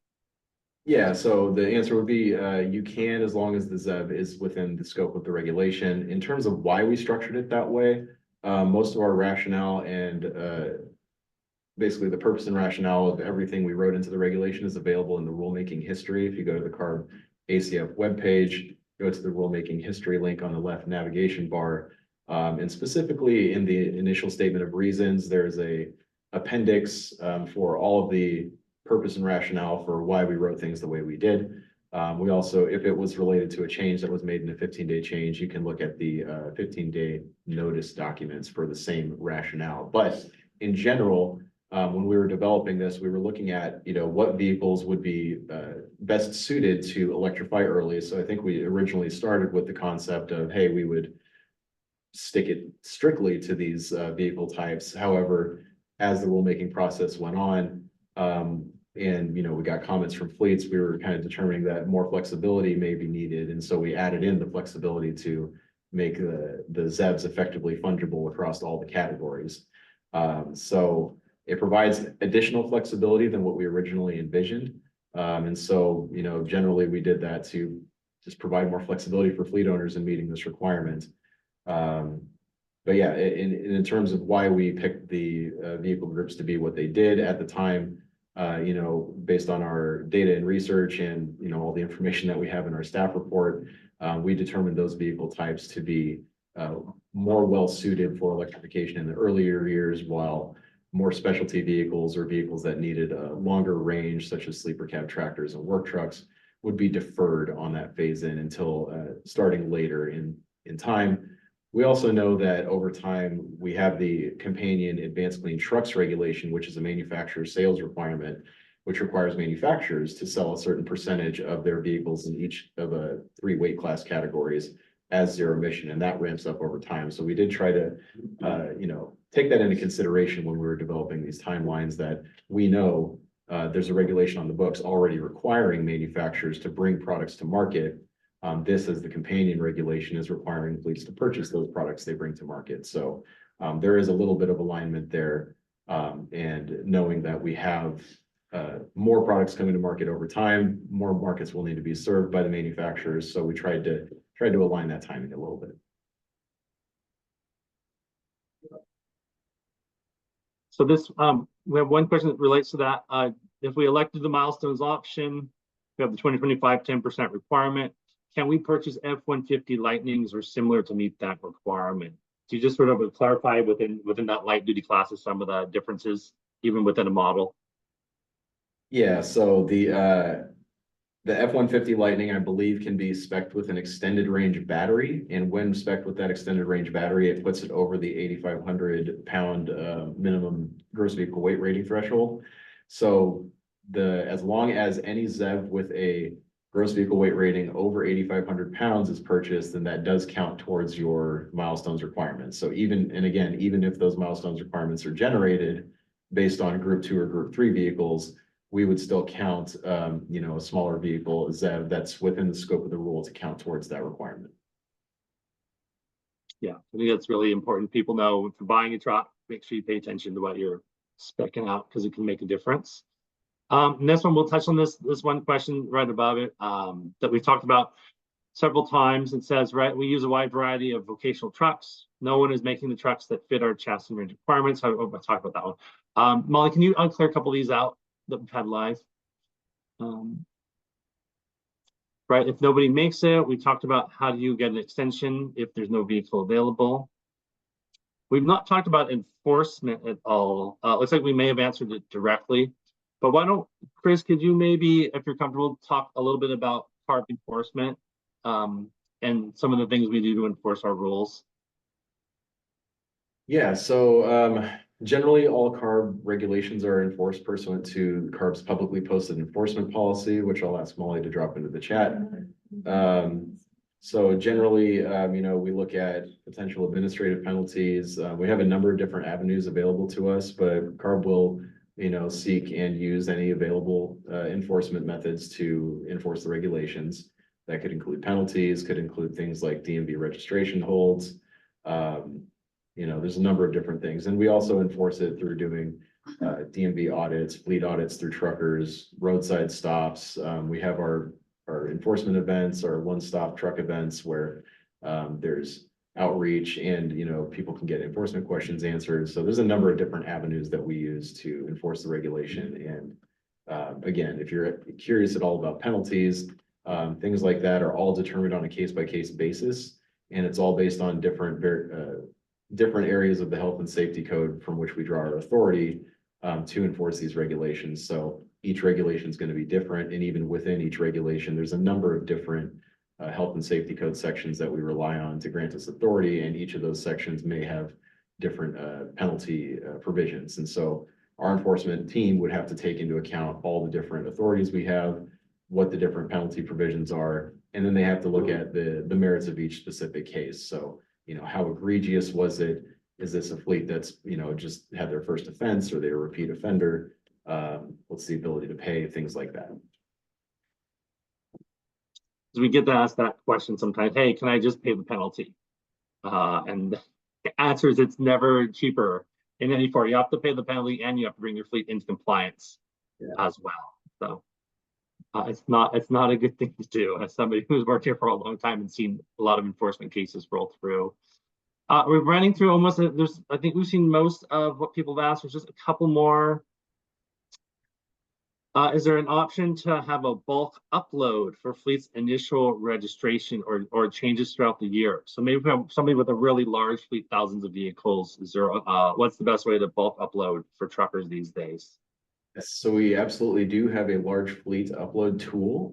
You would have to create a trucker's account first, and then once you create your account and put in your company information, we have a downloadable CSV Excel file that you can just easily fill out with all of your vehicles, and you can use the features in Truckers to upload that directly into Truckers without having to type them into the system one by one. So absolutely make use of that. We have instructions, I believe, on how to use that in our Truckers How to Report guide. So when you go to the ACF website, you go to the reporting link on the left-hand nav bar. And then I believe on that page on the left side, there should be links to reporting guides and how-to videos. On that page, there should be a reporting guide, which will cover pretty much everything you need to know about reporting in truckers, including, I believe, the large entity upload tool and how to use it. Perfect. Yeah. So the tool is inside of truckers, basically. We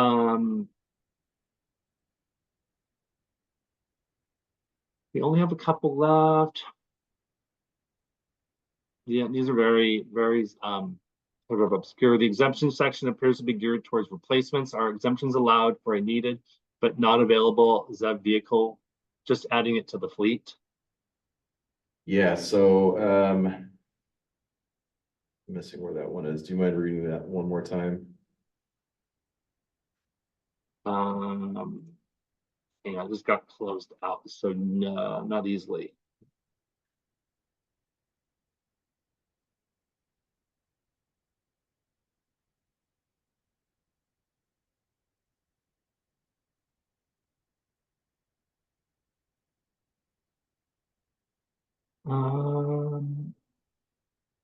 Nope, I can't find it now in the I see it. I see it. The exemption section is geared towards replacements or exemptions allowed as needed, not just, and to add vehicles. So most exemptions are for replacing, so these are the purchase exemptions we're talking about. So ZEV purchase exemption and the daily usage exemption, and the mutual aid exemption.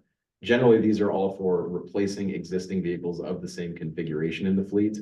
It's possible in limited circumstances, they may be used elsewise, but not until the streamlined ZEV purchase exemption list is released. And if you have specific questions about that, please email zevfleet@ARB, and we can help walk through that. So in general, if you are looking to qualify for a ZEV purchase exemption or a daily usage exemption, the regulation for the most part does specify that you need to be replacing an existing vehicle of the same configuration. And generally, they're not used for fleet expansions because exemptions in general are intended for situations that are outside of a fleet owner's control. If you're expanding your fleet to do more business, then that is within your control. And so that's something we would expect fleet owners to go ahead and comply with the regulation for. Perfect. And this top question talking about truckers, I was told the truckers homepage, so I'm assuming the landing page when you first log in, will be able to list vehicle VINs for each ZEV milestone group. What is the current status? I'm not sure if we would do it by VIN. I think right now our programmers are working on getting just the total counts in each group. So that way we can display, hey, you've reported 20 group 2 vehicles or 30 group 3 vehicles, things like that in aggregate. Not 100% sure on the status or whether or not it'll be by VIN, but if you have questions about that, you know, again, this one I would say you can actually email truckers, trucrs@arb.ca.gov for questions about how they plan on updating the system for ACF.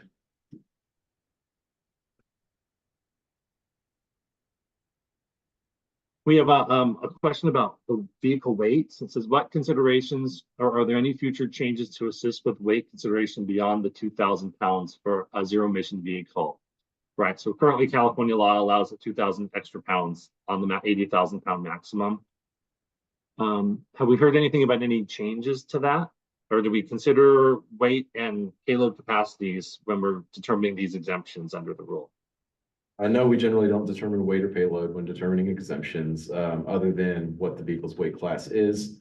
And this regulation, we're not looking at opening it up to address any sort of these weight related concerns.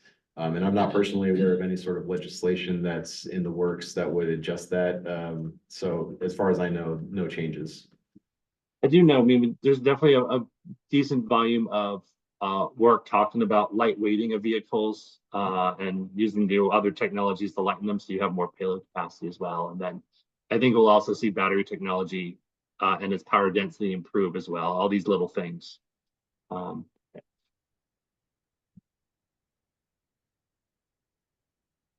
So here, this is from Sam, and it is, the question we've heard most from fleets is about the infrastructure delay extension.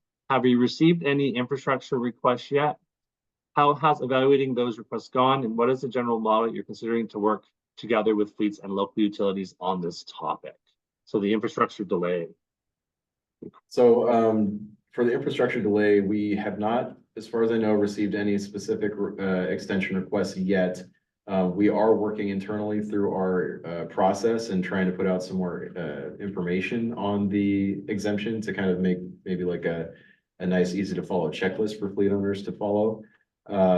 We are working closely with utilities right now to kind of develop those processes to see, you know, what information utilities are giving fleets and how that ties into the regulations requirements. So it's kind of ongoing. We don't, again, have any existing applications right now for that. So wouldn't be able to speak to a model or anything, but we are looking to develop, you know, obviously our own internal processing procedures, and then looking based on that to put something out for fleets that is easy to follow rather than having to just look at the regulation language. We do have a fact sheet out on that provision right now, but it may not have as much information as people are looking for. So again, we're trying to develop things like easy to follow checklists and you know, maybe even putting out some potential template models, but we don't currently have those right now.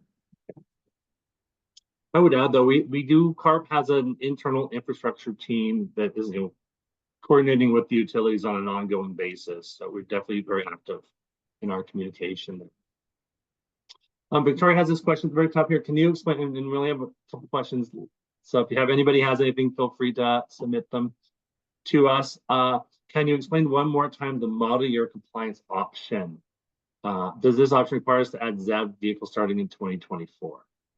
So yes, under the model year schedule, which is the default compliance option for all high priority fleets, it requires two things. One, starting at the beginning of this year, only ZEVs may be added to the California fleet, and that's ZEVs within the scope of the rule. So 8,500 or above 8,500 pounds on or off road yard tractors and any light duty package delivery vehicles. So that would have kicked in at the beginning of this year. Again, we have our enforcement notice that's currently posted on the website, and until we get the waiver, we cannot enforce these requirements. But we are, going to take action potentially after the waiver is issued. So take a look at that notice related to that. The other part of model year schedule is that starting January 1st, 2025, so next year, existing combustion vehicles in the fleet that have been reported that have exceeded their minimum useful life will need to be removed from the California fleet. So if you've got a vehicle that's over 800,000 miles and it's older than 13 years old, or a vehicle that has less than 800,000 miles, but it's older than 18 years old, you would have to remove that vehicle, sell, scrap, or transfer it out of state in order for you to continue remaining in compliance with the model year schedule. So again, two requirements: only add ZEVs starting this year, and next year, get rid of the combustion vehicles outside of their useful life.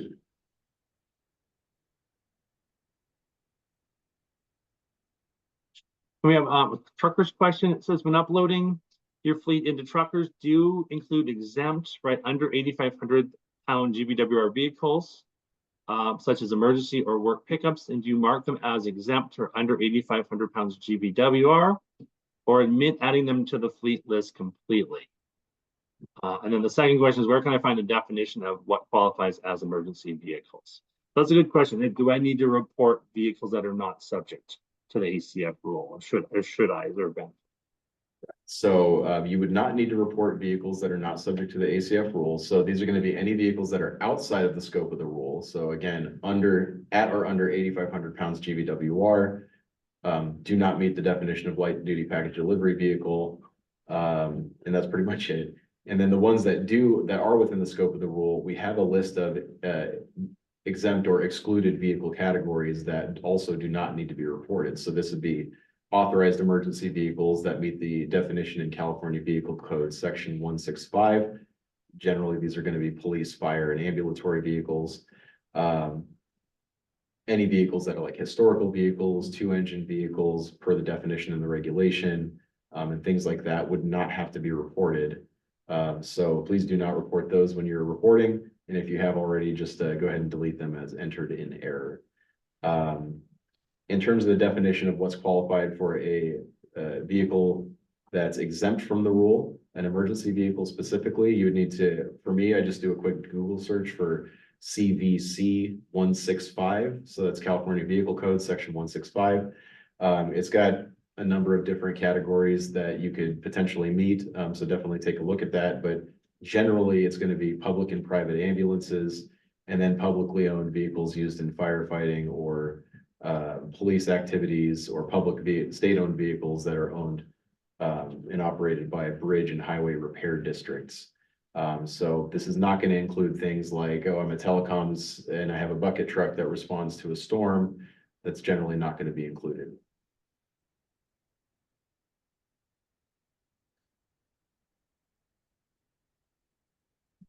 Says I have units on the low use program, so I'm assuming backup vehicle. Will they also be required to be removed due to the useful life rule? Just a couple things. Yeah, so here we're talking about the overlap between the truck and bus regulation and the advanced clean fleets regulation. So if you have vehicles that are currently reported in truckers as low use vehicles, which was for the truck and bus regulation, that is a different exemption from the advanced clean fleets backup vehicle exemption. Under the truck and bus low use, you could operate up to 1,000 miles per year in California with unlimited miles out of state. The backup vehicle limits it to just 1,000 miles per year total with unlimited emergency miles. So it is different. And if you believe that your vehicle can stay under that backup limit of 1,000 miles per year total, then you should instead go to your trucker's account and switch them from low use to backup vehicles. If you do that, then they would not be subject to the useful life retirement requirements. They could continue to be operated past the end of their useful life as long as they stay under that 1,000-mile limit.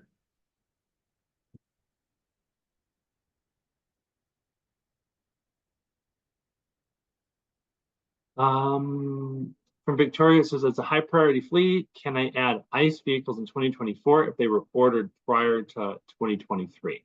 Touched upon that a couple times today. Yes, so yeah, if it was ordered prior, so again, we're talking about new vehicles. So this is not something like you bought it 10 years ago and now you're bringing it in from out of state for the first time. The regulation specifies that these are new vehicles, which means that the title has not been transferred to the ultimate purchaser yet. If you place that new vehicle order before October 1st, 2023, and its delivery is delayed until after January 1, 2024, you would still be able to add it to the fleet under under the model year schedule option. Under the milestones option, you can add the combustion vehicle to the fleet at any time, again, as long as you are meeting or exceeding your required ZEV milestone. In terms of what you do when you get the vehicle, you just need to report it in your account within 30 days of receiving it. And at that time, submit the purchase order to truckers@arb.ca.gov. Just to show, hey, I clearly ordered this according to my purchase order ahead of that requirement. So we can mark it in our system as it's okay to add to your fleet. But beyond that, with milestones, again, for this year, the milestone's 0, so you can add it if you get it this year. As long as you're meeting your milestones next year, then you can continue to add combustion vehicles.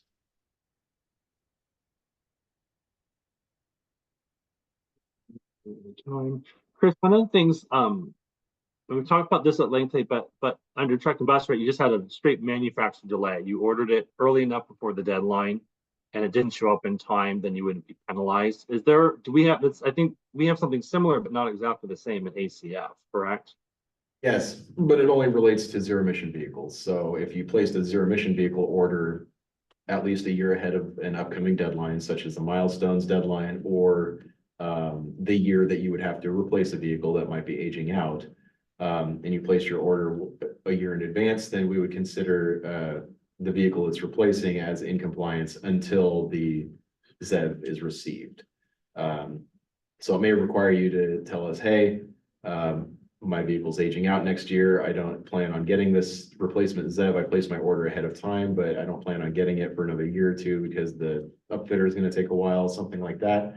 You would need to let us know so that way we can make sure that the existing vehicle that would have been replaced can continue to operate and be compliant until that ZEV arrives. But yes, we do have a vehicle delivery delay extension, but only as it applies to zero-emission vehicles ordered in advance, not combustion vehicles. It requires you to take action a year ahead of time too, which is a little different than what people may have done in the past. But that's the last question, and then we'll wrap up. Brandon, real quick. Yeah. We got a question in the Q&A and I accidentally marked it as answered live, but we haven't gotten to it yet. And it was about the definition of a specialty vehicle. So I think the person's vehicle was a Class 8 with a heavy front axle. So that would fall under the specialty vehicle definition, which I can post in the chat.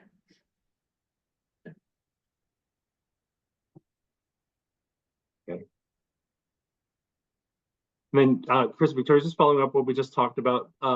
Applications, I assume, are they emailed to the ZEV Fleet email if you're applying for some of these provisions?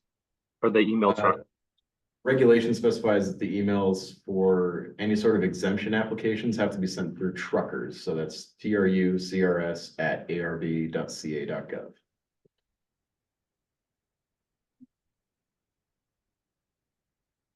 All right, we have one more. We've talked about this once or twice about incentives, and then this will be the last one. If choosing the milestones option, right, January 125, then fleets use incentives for trucks purchased through 2024 to meet the requirements starting in 2025.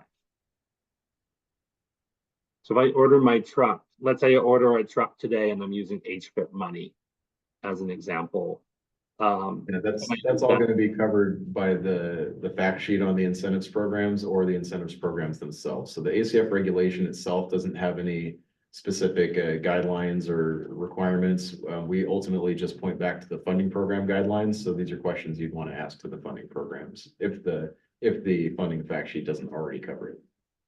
Does the vehicle need to, it either correct me if I'm right, it needs to be either ordered the 1 year beforehand to get that delay provision. Otherwise, would it need to be in their fleet? So if they ordered it now, but it doesn't show up until, let's say, after the January 1st deadline, have we contemplated how we'll handle those situations? Are you talking about under the milestones provision? Yeah, let's say, sorry, let's say under high priority fleet milestones provision.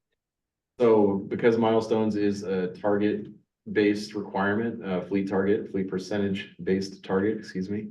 The requirement is that the vehicle is in the California fleet by that deadline. So if you've ordered it and it hasn't arrived yet, you may not meet the deadline. But again, that's why we have the vehicle delivery delay extension.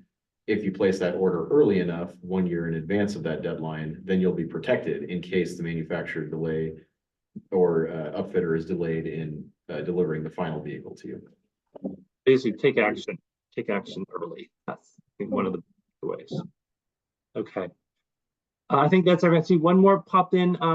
Let's touch about that real quick. Vehicle that is scrapped or removed from a fleet. We used to have a provision under our old rules about vehicles awaiting sale. How does ACF look at vehicles that are removed or up for sold or scrapped? Give me 1 second here. I'm gonna get my requirements for being removed. Yeah, and we talked about if you are selling a vehicle, we talked about the disclosure language already today. So definitely jump into the rule language and do a quick search for disclosure and make sure you add that to your standard sales contracts. So the record keeping section of the regulation has the information that's required to show that a vehicle's been removed from the California fleet. We define it as being sold, scrapped, or transferred out of state, or if it's a vehicle that's under common ownership and control when that common ownership and control ends. But in terms of like what documentation we would need, if it's sold, we would want to see the transfer of liability form filed with DMV, including the date of sale and odometer reading at the time of sale for it to be considered sold. If it's transferred out of state but not sold, we would want a copy of the out of state registration. And if the vehicle is registered with DMV as non-revivable, junked, or dismantled, that would show that the vehicle's been scrapped. So if you're just registering it with DMV as non-operational, that's not going to suffice. It's got to be non-revivable, junked, or dismantled. And you would need to retain a copy of the registration showing that it was filed as such with DMV. If it's sold or consigned to an auction house, we would want to see a copy of the contract and the transfer of liability form filed with DMV if applicable.